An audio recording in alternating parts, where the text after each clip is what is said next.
Paper first का geography optional. तो geography optional में पेपर फर्स्ट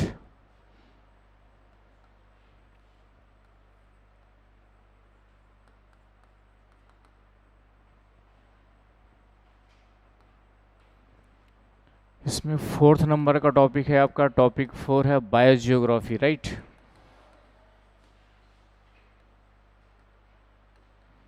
जीव भूगोल या जैव भूगोल बोलते हैं।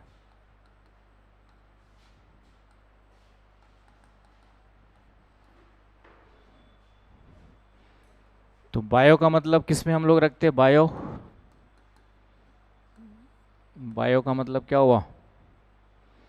बायो वर्ड या जीव वर्ड या जैव वर्ड हम लोग किसके लिए यूज करते हैं? है ना, फ्लोरा एंड फौना के लिए।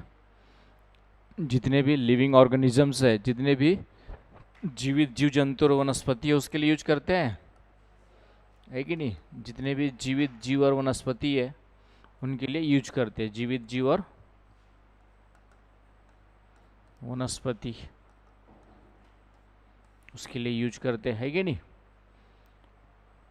तो यहाँ पर बायोस्फीयर मतलब बताया था मैंने क्या होता है, जैव मंडल। बायोस्फीयर क्या होता है?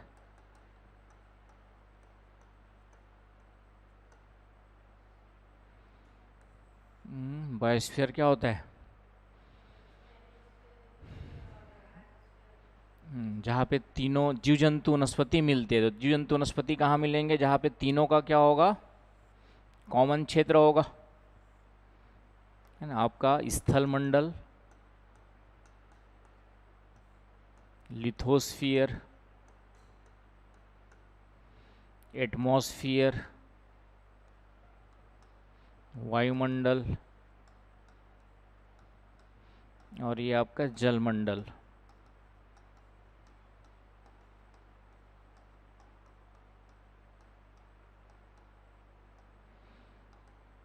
तो ये जो कॉमन क्षेत्र है जहाँ पे तीनों एक दूसरे के साथ क्या होते हैं, तीनों का कॉमन क्षेत्र होगा, वहीं पर जीवन संभव होगा, है कि नहीं? तो यहाँ पे जैव मंडल का मतलब क्या हो गया? वह मंडल जहाँ पे जीवन संभव हो, वह मंडल जहाँ पर जीवन क्या होता है आपका, जो है जहाँ पर जीवन संभव हो, उस मंडल को हम लोग क्या बोलते हैं? Biosphere. A sphere where the life possible, life क्या होता है आपका? पॉसिबल होगा, उसी को हम लोग क्या बोलेंगे? तो मतलब ये हुआ कि जीव जंतु वनस्पति यहीं पर मिलेंगे। जितने भी जीव जंतु जीवित जीव वनस्पति कहाँ मिलेंगे? तो आपके जो है यहीं पर मिलेंगे। इसी को हम लोग क्या बोलेंगे? बायोस्फीयर बोलेंगे। तो ये वाला जो रीजन है क्या कहलाएगा आपका? जो है बायोस्फीयर,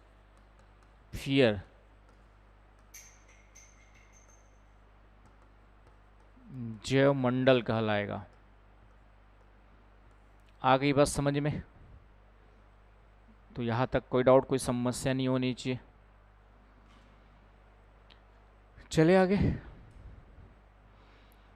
तो अब यहाँ पे जैव भूगोल का मतलब क्या हो गया? बायोज्योग्राफी का मतलब क्या हो गया? कि भूगोल की वह शाखा, है ना। बायोज्योग्राफी क्या हो गया आपके, जो है कि भूगोल की वह शाखा जो जैव मंडल का अध्ययन करती हो, जीव जंतु वनस्पतियों का अध्ययन करती है, उसको हम लोग क्या बोलेंगे? आपका बायोज्योग्राफी। ये होगा आपका जो है अ ब्रांच ऑफ ज्योग्राफी, है ना, a branch of geography in which we study about the entire biosphere. We study about the entire biosphere. भूगोल की वह शाखा, है ना, भूगोल की वह शाखा जिसमें जैव मंडल के बारे में हम लोग क्या करते हैं? आपका जो अध्ययन करते हैं, उसको हम लोग क्या बोलेंगे? आपका बायोज्योग्राफी बोलेंगे। आगे भी समझ में? तो बायोज्योग्राफी में तो सबसे पहले बायोज्योग्राफी में यदि सिलेबस में जाएंगे तो सॉइल सिलेबस देखेंगे तो किसके बारे में है? मृदा के बारे में, सॉइल के बारे में। तो सबसे पहला जो टॉपिक होगा आपका जो है बायोज्योग्राफी में, वह ओरिजिन ऑफ सॉइल क्या दिया हुआ है? हाँ वही हो गया। जेनेसिस का मतलब क्या होता है? उत्पत्ति होता है। मैंने ओरिजिन वर्ड यूज कर दिया है, तो ये हुआ ना भाई। तो इसमें पहला सिलेबस का टॉपिक है आपका जेनेसिस ऑफ सॉइल, इंग्लिश में लिखा है जेनेसिस ऑफ सॉइल, हिंदी में लिखा होगा मृदा की उत्पत्ति। तो सिलेबस का पहला टॉपिक ये है हमारा, तो इसके बारे में पढ़ेंगे। तो सबसे पहले हम लोग मृदा के बारे में थोड़ी जानकारी ले ले, है ना। मृदा की उत्पत्ति के बारे में पढ़ना है। तो मृदा क्या होती पहले जानना पड़ेगा। की का मतलब तुम जानते ही होंगे, और उत्पत्ति का मतलब भी जानते ही हो, है कि नहीं। तो बताओ मृदा के बारे में विशाल बाबू।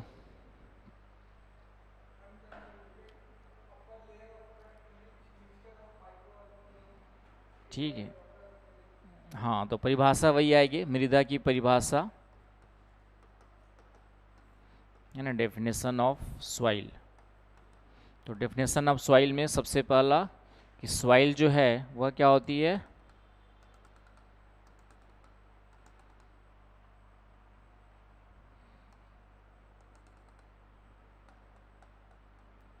तो सबसे पहला तो हो गया आपका जो है सॉइल में देखेंगे, सॉइल की परिभाषा में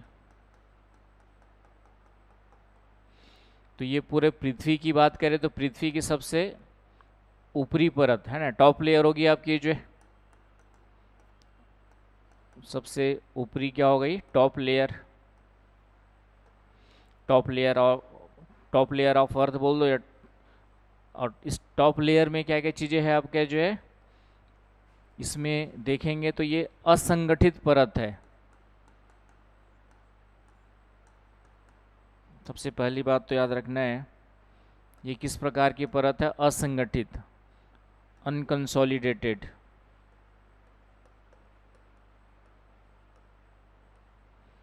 अनकंसोलिडेटेड लेयर। तो अनकंसोलिडेट टॉप लेयर ऑफ अर्थ कह सकते हो। आ रही बात समझ में? मृदा की, सॉरी, पृथ्वी की, रटना नहीं है, परिभाषा अपने आप बन जाएगी। पृथ्वी की असंगठित ऊपरी परत, असंगठित, समझ गए ना भाई। सॉइल जो है असंगठित होती है ना, संगठित हो जाएगी, कंसोलिडेट हो जाएगी, जुड़ जाएगी तो फिर चट्टान बन जाती है ना। सॉइल, मृदा, मिट्टी किसको बोलते हैं हम लोग? जो क्या होती है आप क्या, जो अलग अलग होती है ना। मिट्टी को हम ऐसे हाथ से खोद करके हाथ में पकड़ सकते हैं, तो वो अनकंसोलिडेट, असंगठित है, संगठित नहीं हुई है। संगठित हो जाएगी तो फिर वो क्या बन जाता है? चट्टान बन जाती है ना। जुड़ी भी होगी तो हम उसको तोड़ सकते हैं आराम से, है ना। सॉइल यदि संगठित भी हो गई तो वह इतनी ज़्यादा संगठित नहीं होती कि तोड़ ना सके, हाथ से टूट जाएगा, है कि नहीं। संगठित और नहीं टूट रहा है इसका मतलब वो सॉइल के रूप में रही नहीं, अब वो क्या बन गई? चट्टान। तो ये धीरे धीरे दब करके अंदर दबते जाएगी तो फिर बाद में कालांतर में वो सेडिमेंट्री रॉक्स भी बन जाती है आपकी जो है। तो यहाँ पर परिभाषा बनाएंगे उससे पहले। तो पृथ्वी की असंगठित ऊपरी परत हो गई, और इसमें होता क्या क्या है? सॉइल में क्या क्या होता है? तो सबसे पहले तो सैल चूर्ण, क्योंकि मिट्टी बनते कैसी है? जो चट्टानें टूटती फूटती है और जमा होती है। तो सबसे पहले यहाँ पे क्या मिलेंगे आपके? सैल चूर्ण मिलते हैं, रॉक पार्टिकल्स। सबसे पहले क्या मिलेंगे आपके जो है? सैल चूर्ण, रॉक पार्टिकल्स होते हैं आपके जो है। कुछ भी रटना नहीं है, बहुत एकदम सिंपल सा टॉपिक है। सैल चूर्ण हो गया, और चट्टानें क्या होती है? सैल चूर्ण का मतलब चट्टानें टूट करके, सबसे पहले यदि मिट्टी बनना कैसे स्टार्ट होती? पहले चट्टानें ही टूटेंगी फूटेंगी और बिखर जाएंगी, या नदी के द्वारा ला करके जमा कर दी जाएंगी। तो सैल चूर्ण ही सबसे पहले जमा होगा। सबसे पहले क्या जमा होगा? तो आपका जो है सैल चूर्ण ही जमा होगा। चट्टानों के अपक्षय पर्दन से सबसे पहले क्या जमा होगा आपका जो है सैल चूर्ण जमा होगा, और उसके बाद चट्टानें क्या होती है,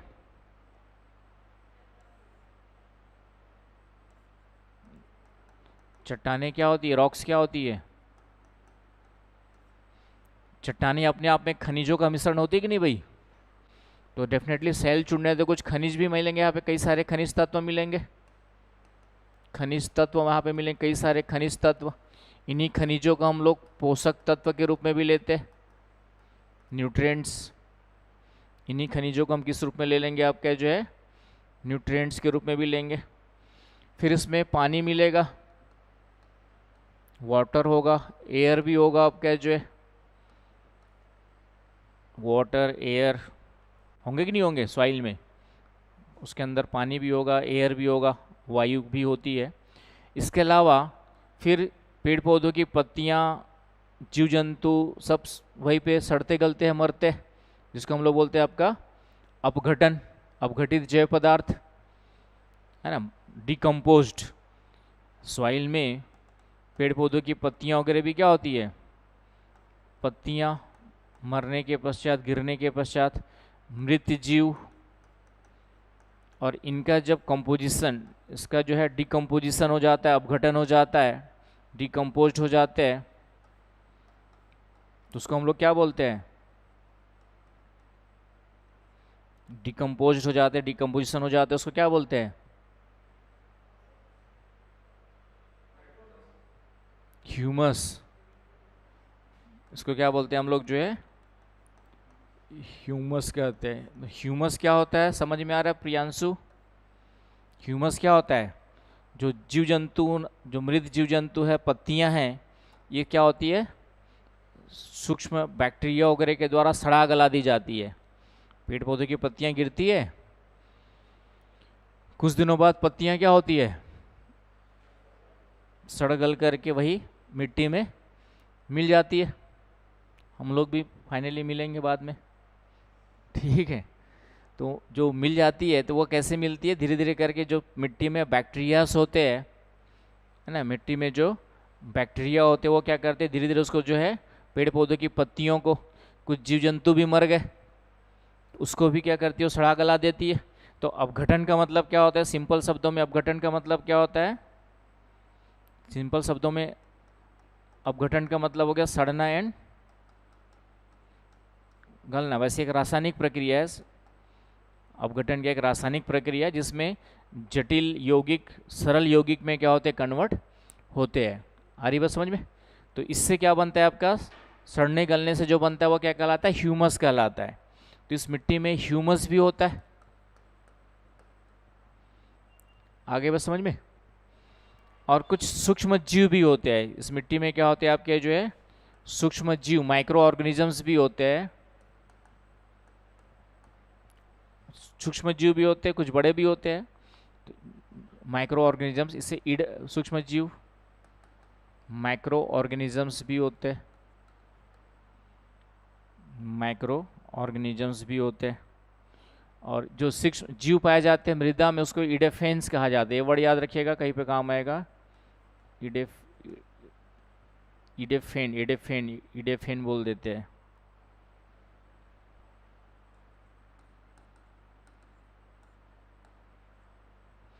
ये जो वर्ड यूज होता है एडेफेन करके, जो है किसके लिए होता है, मिट्टी में पाए जाने वाले जीवों के लिए होता है, सूक्ष्म भी हो सकते हैं, बड़े भी हो सकते हैं।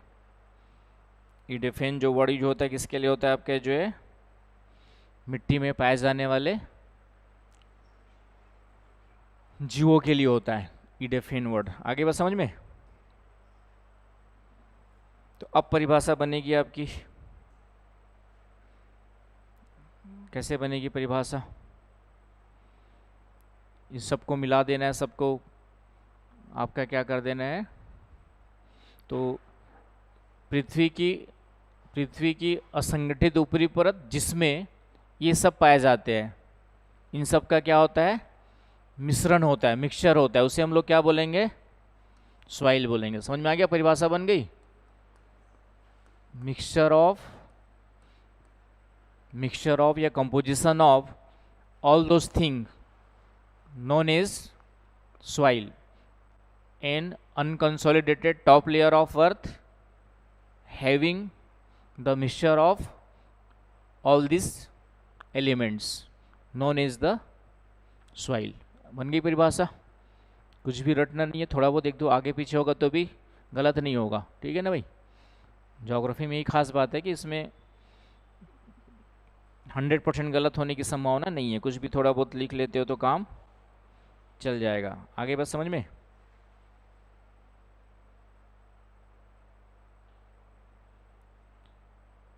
चलिए, तो ये तो हो गई परिभाषा, इतने से काम नहीं चलेगा। लेकिन अब आते हैं हम लोग परिभाषा के बाद जो सॉइल होती है उसको हम लोग दो परतों में डिवाइड कर सकते हैं। एक टॉप लेयर कहते हैं, एक है आपका टॉप लेयर,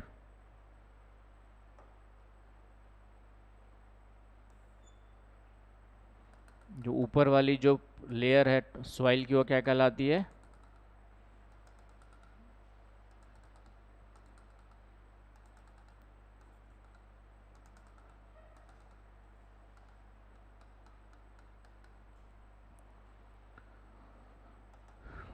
तो जिस पर सॉइल डेवलप होती है उसको हम लोग कहते हैं आधार सेल कहते हैं।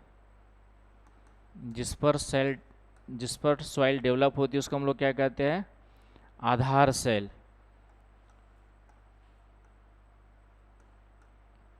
उसको क्या कहते हैं, बेस कहते हैं।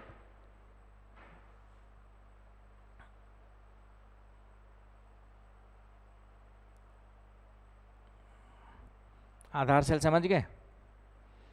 आपका जो है बेस, जिसके ऊपर जैसे ये आपका इसके ऊपर मान लीजिए इसके ऊपर चट्टानें टूट फूट करके गिरना स्टार्ट करती है, तो ये जो फर्श है वो क्या हो जाएगा, बेस बन जाएगा, है कि नहीं, आधार सेल हो गया। अब इसमें सबसे पहले सेल वगैरह, तो ऊपर की जो लेयर है उसको हम लोग कहते हैं, एक वर्ड यूज करते हैं सोलम। इंग्लिश में भी सोलम और हिंदी में भी सोलम बोल देते हैं, और ऐसे देखेंगे तो इसको बोलेंगे हम लोग ऊपरी परत, top soil, top layer of वास्तविक मृदा या ऊपरी परत कहते हैं। यही आपकी वास्तविक मृदा है, एक्चुअल सॉइल है, या ऊपरी परत है, अपर लेयर है।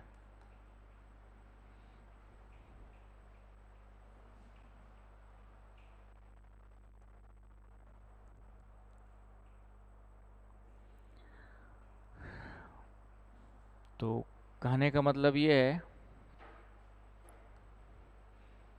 कि जो सॉइल है, मृदा है, उसको गहराई एवं मोटाई के अनुसार, गहराई एवं मोटाई के अनुसार, है ना, on the basis of depth and thickness, गहराई एवं मोटाई के अनुसार, और उसमें सम्मिलित पदार्थों के अनुसार, गहराई और मोटाई तथा सम्मिलित पदार्थों के अनुसार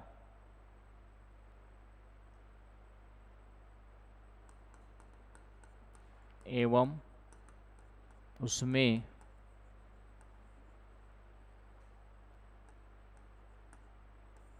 सम्मिलित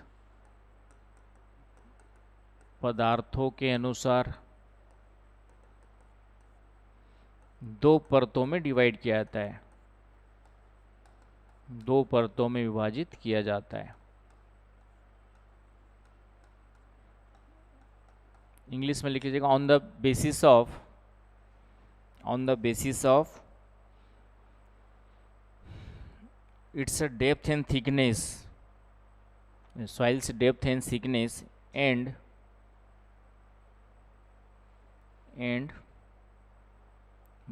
matters found in these, it is classified into two layers. It divided या सब डिवाइडेड इन 2 लेयर्स। पहला हो गया आपका सोलम, आ गई बस समझ में। वास्तविक मृदा, ये सोलम, ये वर्ड याद ना, सोलम इंपॉर्टेंट है, ये वर्ड यूज कर देता है सोलम ही करके। तो ये जो ऊपरी सोलम है वही इंपॉर्टेंट है। पहला हो गया आपका सोलम, और दूसरा जो है नीचे वाला है उसको कहते हैं रिगोलिथ। रिगोलिथ जोन या रिगोलिथ मंडल।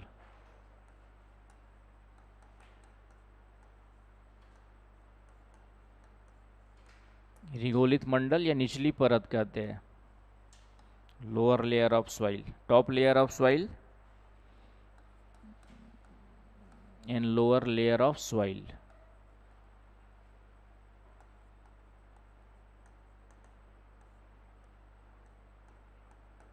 निचली परत, लोअर लेयर ऑफ सॉइल और टॉप लेयर ऑफ सॉइल।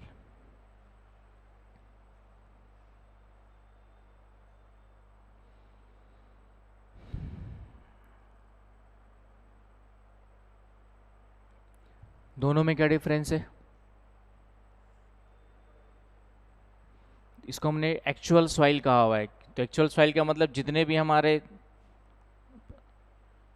जैविक पदार्थ है इसमें सिर्फ सेल चूर्ण होता है, इसमें सिर्फ क्या मिलेगा आपका जो है रॉक पार्टिकल्स ही होंगे। इसमें सिर्फ रॉक पार्टिकल्स होंगे।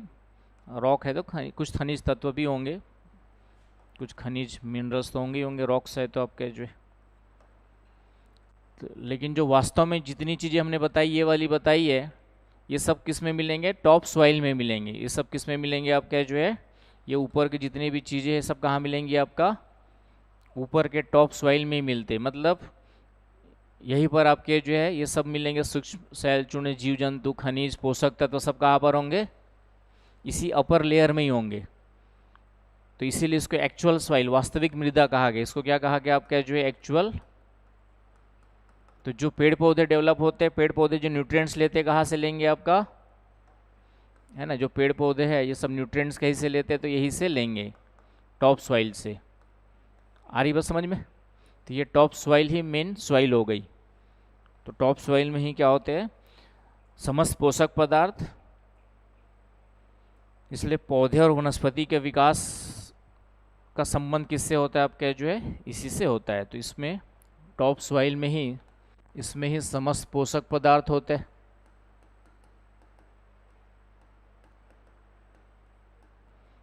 है ना, आपका जो है जो all nutrients found in this particular layer.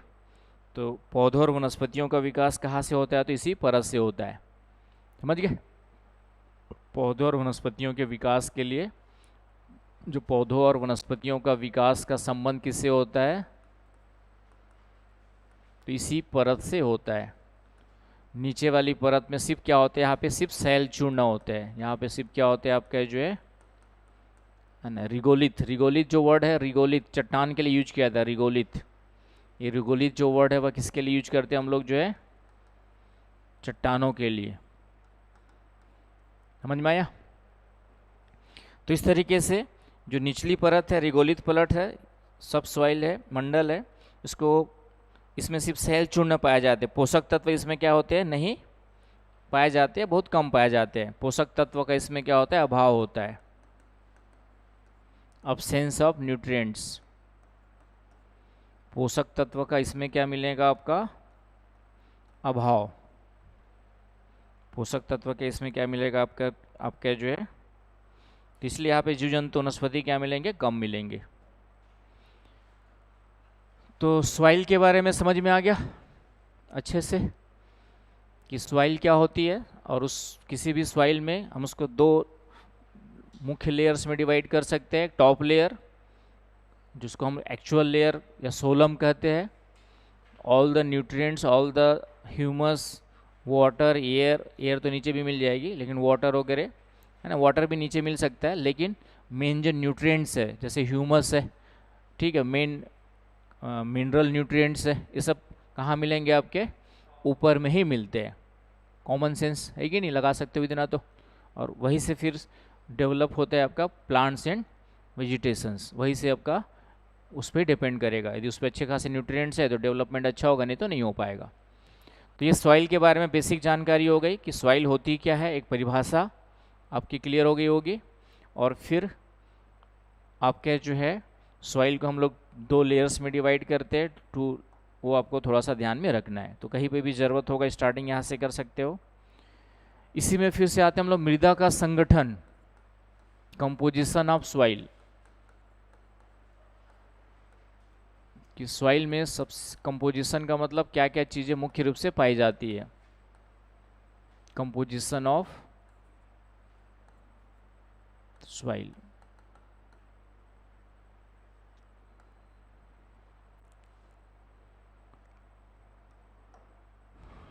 तो मृदा का संगठन, ठीक है। तो संगठन का मतलब क्या हुआ, संगठन में क्या होता है, बताओ जल्दी बताओ। संगठन कंपोजिशन का मतलब क्या होता है,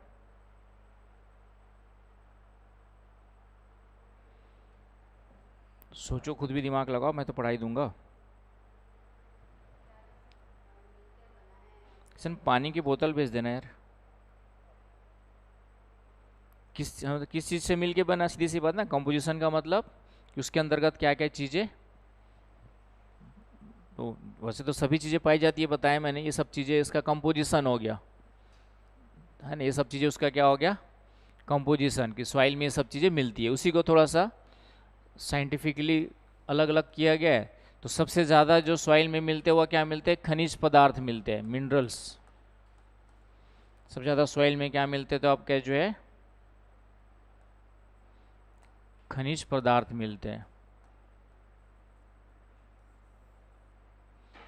तो किसी भी सॉइल का आपका जो है 38 से 47%, किसी भी सॉइल का जो है 38 से 47% क्या मिलता है, उसमें मिनरल्स मिलते हैं।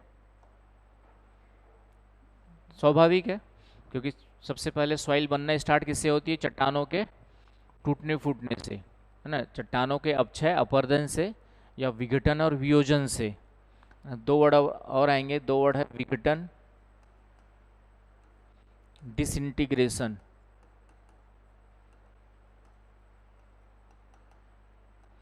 और एक वर्ड है वियोजन, है ना। इसका तो अपघटन ही होगा, डिकम्पोजिशन होगा आपका।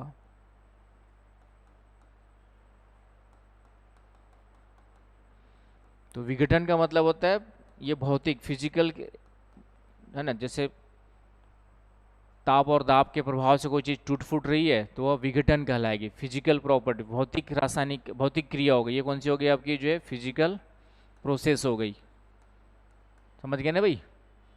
जैसे लोहे को मैं तोड़ दूं ऐसे दबा, ठीक है, या पीट पीट के उसको तोड़ दूं, तो वह क्या कहलाएगा, लोहे का विघटन कहलाएगा।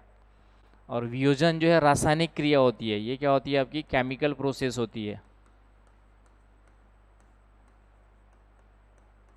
ये क्या होती है आपकी, जो है केमिकल प्रोसेस होती है। जैसे लोहे में जंग लगना, है ना, रस्टिंग होती है लोहे के, लोहे में पानी में रखा रहेगा लोहा, धीरे धीरे क्या होता है, जंग लगता है, सड़ते जाता है और टूट टूट के गिरते जाता है। तो वह कौन से हो गए आपका, वियोजन। आ रही बात समझ में। तो ये दोनों वर्ड्स याद रखना आपका जो है, तो ये कई जगह पे। तो सॉइल बनती है चट्टानों के विघटन और वियोजन से। हम लोग एक ही वर्ड यूज कर सकते हैं, सैलों के या चट्टानों के विघटन और वियोजन से क्या बनती है आपकी, जो सॉइल बनती है। आ रही बात समझ में। तो सबसे ज़्यादा क्या मिलता है चट्टानों में, 38 से 47 लगभग खनिज पदार्थ मिलते हैं, ठीक है। दूसरा है आपका, उसके बाद जब आएंगे, दूसरा है मृदा घोल, मतलब मृदा में पानी की मात्रा, मृदा घोल, सॉइल सॉल्यूशन। 15 से 35%, 15 से 35% ये मृदा घोल मिलता है। फिर मृदा वायुमंडल,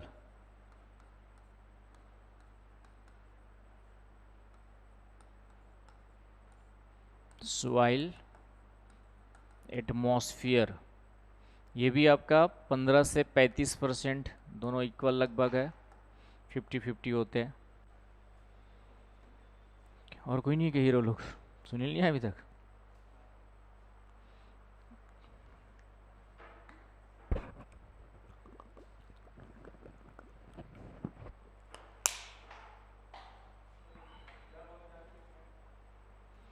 मृदा घोल क्या होता है सोचो, बताऊंगा अभी, डिटेल पूरा पढ़ेंगे वैसे, लेकिन क्या होगा मृदा घोल मतलब घुलेगा किसमें, मृदा, पानी में। तो पानी में जो मृदा में जो पानी की मात्रा जितनी होगी उसको क्या बोलेंगे, सॉइल सॉल्यूशन, सिंपल सा। और सॉइल में जितनी हवा की मात्रा होगी उसको सॉइल वायुमंडल बोलेंगे, एटमॉस्फेयर बोलेंगे। तो दोनों लगभग 50-50। जो अच्छी सॉइल मानी जाती है किसको मानी जाती है, कि किसी भी सॉइल में 50% एयर 50% वाटर क्या हो आपका जो है इंटर्ड हो, तो उसको क्या मानेंगे, अच्छी सॉइल मानते हैं। क्योंकि पानी की मात्रा ज़्यादा हो गई तो एयर कम हो जाएगी, एयर की मात्रा ज़्यादा है तो पानी नहीं होगा। तो इसीलिए जो सबसे बेस्ट में 50-50 दोनों रहेंगे, इससे दोनों की मात्रा इक्वल हमने लिया हुआ है यहाँ पे। हरी बात समझ में, इस तरीके से। और थर्ड है आपका जो है, जो फोर्थ है वह जैविक पदार्थ। जितने भी जीव जंतु वनस्पति है, जितने भी सॉइल में पेड़ पौधे जीव जंतु वनस्पति ऑर्गेनिक मैटर्स या मटेरियल्स, जिसको हम लोग इसमें रखते हैं। तो ये कितना परसेंट बच गया आपका, 5 से 12%। किसी भी सॉइल में 5 से 12, मतलब ये आइडियल सॉइल की बात हो रही है कि सबसे अच्छी सॉइल किस में मानी जाएगी, लगभग इसमें ये कंपोजिशन होगा तो लगभग उसको अच्छी सॉइल कंसिडर करेंगे। लेकिन सब में ऐसा नहीं होता है, किसी में कोई चीज़ कम ज़्यादा चेंज हो सकता है। तो सॉइल कंपोजिशन में सबसे ज़्यादा किसका है, तो मिनरल्स का, समझ में आया। फिर ये दोनों 50-50, फिर सबसे कम होते हैं ऑर्गेनिक। तो जैविक पदार्थ समझ गए, इसमें क्या होंगे, जितने भी जीव जंतु वनस्पति जो आएंगे, मृत जीव, डेड पार्टिकल्स, डेड ऑर्गेनिजम्स जितने भी होंगे सब इसमें आएंगे।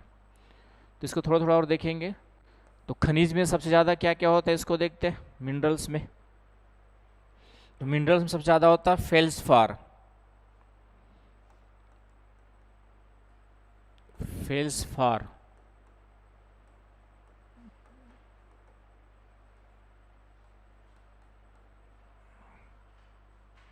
फेल्सफार, फेल्सफार है।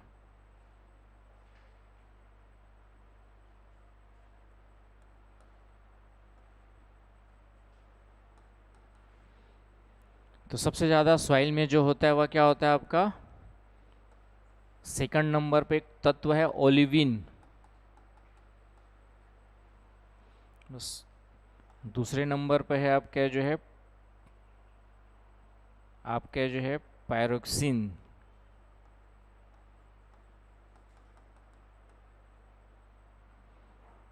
पायरोक्सिन।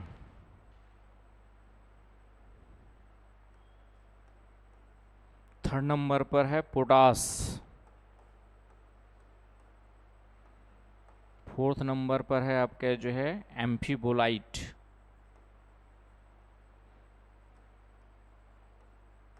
एम्फीबोलाइट। और फिर है माइका, अभ्रक।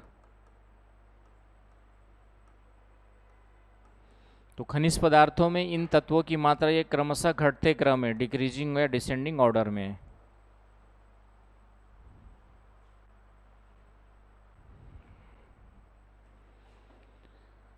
तो खनिजों में सबसे ज़्यादा मात्रा इन सब तत्वों की होती है ना। बाकी तो सोडियम पोटेशियम ये छोटे मोटे थोड़े बहुत मात्रा में मिलते हैं, लेकिन सबसे ज़्यादा मात्रा किसकी मिलती है, इन मिनरल्स की होती है आपकी जो है। आ रही बात समझ में। और इनमें भी क्या होते रहता है समय के साथ चेंज, इनमें भी क्या होते रहता है आपका जो है, इन खनिज पदार्थों का निर्माण, विघटन और पुनर्निर्माण होते रहता है। इन सभी खनिज पदार्थों का क्या होते रहता है आपके, जो इनका भी निर्माण होते रहता है, फॉर्मेशन होता है, विघटन होता है, टूटते फूटते रहते हैं। विघटन का मतलब डिसइंटीग्रेशन, एवं पुनर्निर्माण होता रहता है, पुनर्निर्माण। इन सभी खनिजों का क्या होते रहता है, निर्माण, विघटन, पुनर्निर्माण होते रहता है। फॉर्मेशन, डिफॉर्मेशन, डिसइंटीग्रेशन, ये सब होते रहता है। आगे बस समझ में। और किसी भी सॉइल में ऊपर से नीचे जाएंगे तो खनिज पदार्थों की मात्रा बढ़ेगी कि घटेगी?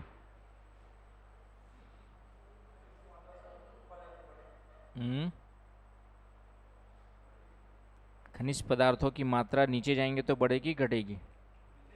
हाँ, कम होगी। क्यों? लेकिन खनिज तो चट्टानों से चट्टानों के टुकड़े होते हैं ना। खनिज कहाँ मिलेगा? चट्टानों में मिलेगा।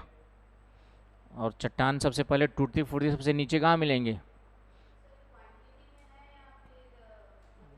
क्वांटिटी या साइज दोनों ले लो तो भी।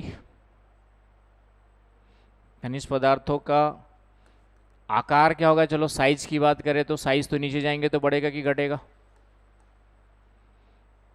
आकार जो किसी सॉइल में है ना, किसी भी सॉइल में खनिजों का आकार क्या होगा? नीचे जाएंगे तो बढ़ेगा, है ना। आकार बढ़ेगा नीचे जाएंगे तो, क्योंकि बड़े कंकड़ पत्थर, बड़े खनिज क्या होंगे? नीचे बैठेंगे, भारी होंगे तो आकार बढ़ेगा। और क्वांटिटी भी क्या होगी? नीचे बढ़ेगी, क्योंकि सैल चूर्ण सबसे ज़्यादा कहाँ पर है? नीचे है। और चट्टानें क्या होती है? खनिजों का मिश्रण होती है। इसलिए खनिजों की मात्रा या खनिजों की संख्या भी क्या होगी आपकी, जो है नीचे जाएंगे तो बढ़ेगी। मतलब ऊपर सॉइल में तो ह्यूमस ज़्यादा हो सकता है, पानी की मात्रा ज़्यादा हो सकती है ना, ये ज़्यादा होंगे। लेकिन जो सैल चूर्ण खनिज वो नीचे जाएंगे तो क्या होगा आपका, जो है तो खनिजों की जो आकार भी बढ़ेगा और खनिजों की मात्रा भी क्या होगी? नीचे जाएंगे तो खनिजों की मात्रा भी नीचे जाएंगे तो क्या होगी आपकी? बढ़ते जाएगी। आगे बस समझ में। क्वांटिटी भी बढ़ेगी। तो ये भी थोड़ा सा ध्यान रख लो, कॉमन सेंस कहीं पे काम आएगा कि किसी भी सॉइल में नीचे जाएंगे तो खनिजों का आकार बढ़ेगा और मात्रा भी क्या होगी? बढ़ेगी, क्योंकि खनिज नीचे बैठते जाएंगे। तो ये हो गया पहला खनिज पदार्थ के बारे में। अब आते हैं मृदा घोल क्या होता है। तो मृदा घोल का मतलब, सॉइल सॉल्यूशन का मतलब क्या बताया था मैंने? मृदा में उपस्थित, लिख लीजिए एक लाइन, मृदा में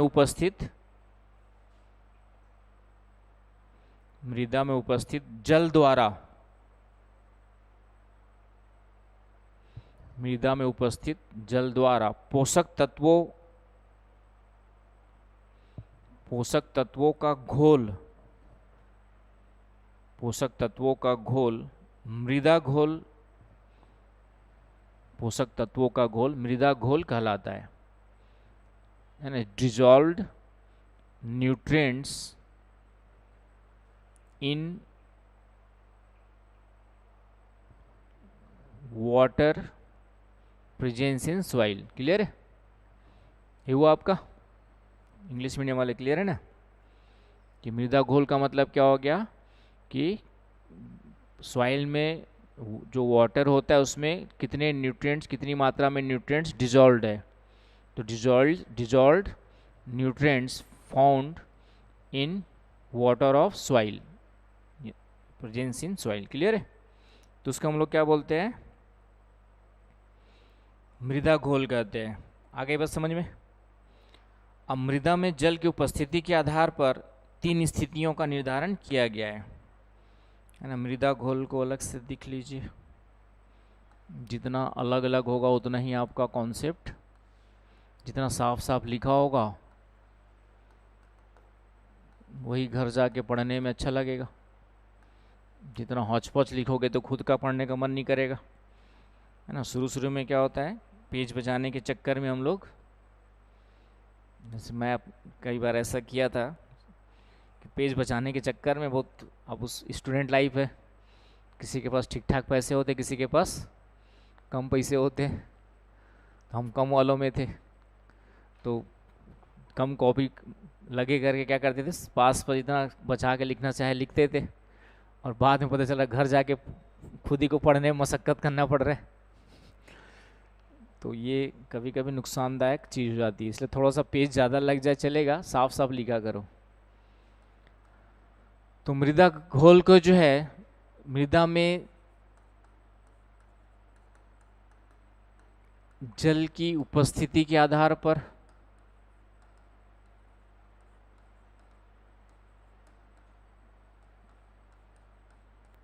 है ना, एग्जाम इंग्लिश में होगा आपका on the basis of presence of water in soil. इसके 3 प्रकार निर्धारित किए गए, आधार पर तीन स्थितियां कर सकते हो, 3 प्रकार, तो 3 स्थितियां, 3 कंडीशंस बनती है। पहला है संतृप्त, सैचुरेटेड,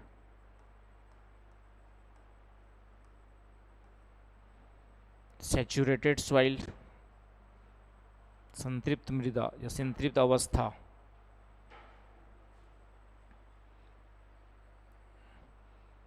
दूसरा है भूमि क्षमता अवस्था, है ना, सैचुरेटेड मृदा या अवस्था,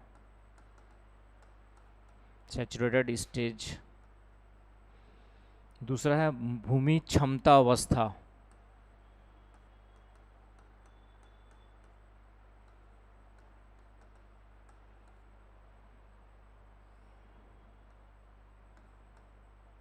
लैंड,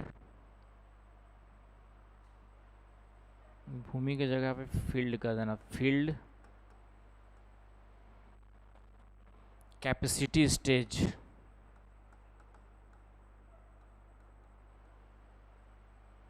भूमि क्षमता अवस्था। और थर्ड है मलान अवस्था, मलान।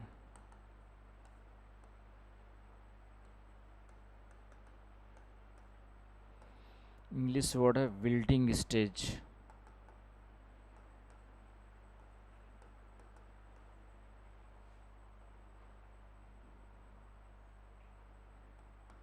Wilting stage.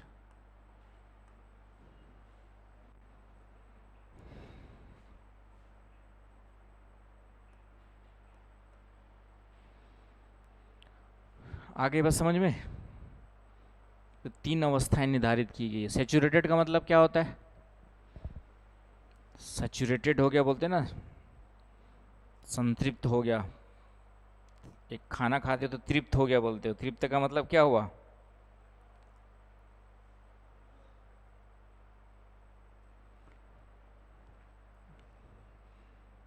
तो सैचुरेटेड का मतलब है कि इसमें लगभग जितने भी मृदा में छिद्र होते हैं उसमें 100%, है ना, जो मृदा छिद्र होते हैं, मृदा खाली स्थान होते हैं, उसमें 100% क्या होता है, वाटर, जल भरा होता है। तो ऐसी स्थिति को क्या कहेंगे हम लोग, है ना, इंग्लिश में लिख सकते हैं 100% water in open space of soil. मृदा में के छिद्र बोल दो तो भी चलेगा। तो मृदा में जो खाली स्थान होता है, जो सुराख होता है, वैसी स्थिति में जैसे बाढ़ आती है तो क्या होगा, बाढ़ आ गई है, दलदल, दलदल कहाँ बनेगा, कीचड़ और दलदल कहाँ बनेगा, जहाँ पानी 100% रहेगा, एयर बिल्कुल नहीं रहेगी, तो कीचड़ बनेगा आपका। जो सैचुरेटेड सॉइल में क्या बनेगा आपका, कीचड़। तो इसमें होता है कि वाटर ग्रेटर देन एयर। आगे बस समझ में, तो जो कीचड़ वाली मिट्टी होगी वो 100% क्या हो गई, सैचुरेटेड वाली मिट्टी कहलाएगी, पानी उसमें 100% भरा होगा। ये 50-50 वाली है, 50% वाटर, मृदा के खाली स्थान में, मृदा के सुराख में 50% वाटर, 50% एयर। तो सबसे बेस्ट स्थिति होती है, वायु 50% और एयर 50%, तो उसको हम लोग क्या बोलेंगे, फील्ड कैपेसिटी स्टेज। तो सबसे बेस्ट स्थिति ये मानी जाएगी। और इसमें मलान का मतलब पानी की कमी होगी, एयर ग्रेटर देन वाटर लिख लो, वाटर लेस देन एयर लिख लो, तो ये ज़्यादा अच्छा है, वाटर लेस देन एयर। पानी की कमी होगी उसको हम लोग कहते हैं मलान अवस्था, जिसमें मृदा में जल का पूर्णतया अभाव होगा। समझ गया ना भाई? मलान, मलान बोलते हैं ना, मलान रह गया। मलान का मतलब छत्तीसगढ़ी में क्या होता है, मलान रह गए रे, ऐसे कुछ वर्ड यूज करते हैं ना। हाँ, बोला नहीं पा सको तेकर मलान रह गए, ऐसी कुछ वर्ड यूज करते हैं। तो मलान स्टेज, तो मलान अवस्था क्लियर हो गया। तो ये हो गया आपका मृदा घोल के बारे में। मृदा में जल का पूर्णतया अभाव, जल का अभाव वाली स्थिति क्या हो गई, deficit of water, lack of water, तो वो हो गया आपकी मलान अवस्था। तो मृदा घोल में 3 पॉइंट याद रखने हैं। अब आते हैं मृदा वायुमंडल, सेम चीज, चले आगे। तीसरा है मृदा वायुमंडल, यानी बेसिक है, ये सिलेबस में डायरेक्टली कहीं पर नहीं है, लेकिन कभी क्वेश्चन आ जाए, आया भी है शायद, जब से मैं पढ़ा रहा हूँ तब से टॉपिक पढ़ाता हूँ, शायद 1-2 साल पहले कहीं पूछा है, सॉइल कंपोजिशन करके पूछ दिया मेरे ख्याल से। ऑप्शनल में तो 100% क्वेश्चन फंस जाते हैं मेरे हैं, 100 मतलब 90% तो फंस ही जाते हैं, 1-2 क्वेश्चन इधर उधर हो सकते हैं थोड़ा बहुत, लेकिन 100% की संभावना। तो मृदा वायुमंडल ये हमने, तो मृदा वायुमंडल का परसेंटेज भी 15 से 35 है। तो मृदा वायुमंडल का मतलब क्या होगा, मृदा में वायु की मात्रा, है ना, मृदा में वायु की मात्रा या वायु के अनुपात को क्या कहेंगे हम लोग, वायु की मात्रा या अनुपात क्या कहलाएगा, मृदा वायुमंडल, है कि नहीं। आपके जो है प्रोपोर्शन ऑफ एयर और quantity of air in soil, आ गई बस समझ में। उसको मृदा वायुमंडल कहते हैं। इसकी भी 2 अवस्थाएं हैं, मृदा वायुमंडल की भी 2 अवस्थाएं, 2 स्टेजेस है। एक सुआतित,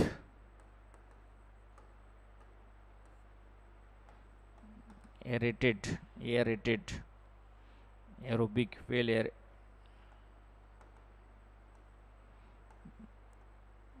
एरेटेड या एरोबिक स्टेज कहते हैं,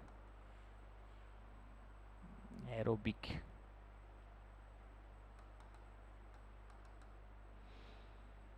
सुवातित का मतलब समझ ही गए होंगे, और अवातित, नॉन एरिएटेड।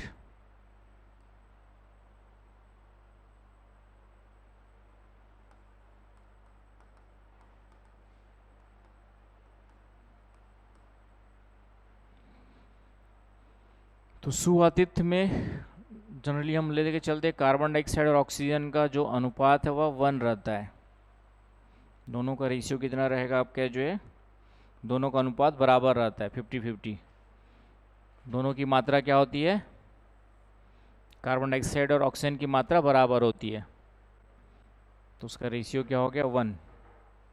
समझ गया ना भाई, दोनों की मात्रा इक्वल होती है तो उसको सुवातित कहते हैं, मात्रा बराबर, तो उसको सुवातित कहते हैं। और इसका उल्टा अवातित, इसमें कार्बन डाइऑक्साइड की मात्रा ज़्यादा होगी O2 की तुलना में, तो उसको हम लोग क्या कहेंगे, अवातित। तो रेशियो क्या होगा, ग्रेटर देन 1 होगा, ग्रेटर देन 1 मिलेगा, तो इसको हम लोग कहेंगे अवातित। आ गई बस समझ में।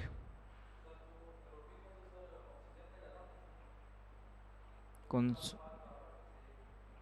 दोनों बराबर 50-50 अच्छा माना जाएगा ना भाई, दोनों की मात्रा क्योंकि जैसे आपका क्या होता है, कुछ बैक्टीरियाज है डिकम्पोजिशन करते हैं, उसमें क्या करते हैं कार्बन डाइऑक्साइड रिलीज भी करते हैं, और जो जीव जंतु ऑक्सीजन क्या करते हैं यूज भी करते हैं। तो दोनों की मात्रा इक्वल, मतलब जितना डिकम्पोजिशन हो रहा है उतना ही क्या हो रहा है आपका ऑक्सीजन का जनरेशन एंड कार्बन डाइऑक्साइड का जनरेशन दोनों क्या है लगभग इक्वल है। तो इसलिए उसको एरेटेड कहा गया, एरोबिक कहा गया, 50-50 जो है। तो ये हो गया आपका जो है, तो ये हो गया आपका वायुमंडल, मृदा वायुमंडल। आगे बस समझ में। तो संतृप्त मृदा जो होती है, संतृप्त यहाँ पे लिखा था हमने, तो इसमें एयर की मात्रा 0 हो जाएगी, 100% वाटर, तो एयर क्या हो गया आपका, एयर इसमें 0 हो जाता है, एयर का परसेंटेज 0। तो ये अच्छी नहीं मानी जाएगी। मतलब कई जगह पे जैसे वो क्या होता है रोपा लगाते हैं ना हम लोग, तो रोपा लगाते तो कीचड़ में लगाते हो, तो वहाँ पे जड़ एक साथ होते हैं, तो वैसे के लिए कभी कभी काम भी आता है। चलिए लास्ट है जैविक पदार्थ, चौथा कौन सा है, तो इस जैविक पदार्थ जो है ये कहीं ना कहीं हमारे लिए क्या होते हैं, सबसे ज़्यादा पोषक तत्व यही होते हैं। तो जैविक पदार्थ में क्या आएगा, जीव जंतु और वनस्पति, है कि नहीं। जैविक पदार्थ सॉइल में, जैविक पदार्थ में क्या आएगा, जीव जंतु और वनस्पति आएंगी, फ्लोरा एंड फौना। तो जनरली मृत, तो इसको हम लोग इसमें देखेंगे तो 35% ह्यूमस होता है। ह्यूमस समझ गए क्या होता है, विघटित एवं वियोजित जैविक पदार्थों को क्या कहते हैं, है ना, विघटित एवं वियोजित जैविक पदार्थों को क्या कहते हैं, ह्यूमस कहते हैं। इंग्लिश में डिकम्पोज लिख सकते हो, decomposed organic matters known as, ठीक है, सॉरी 35 नहीं 85%, किसी भी सॉइल में 85% ह्यूमस होता है, ठीक है। जैविक पदार्थों में 10% होता है पौधों की जड़ों के संबंध में, है ना, 10% आपका पौधों की जड़ों से संबंधित होता है, पौधों की जड़, रूट्स ऑफ प्लांट्स, और 5% होता है आपका जो है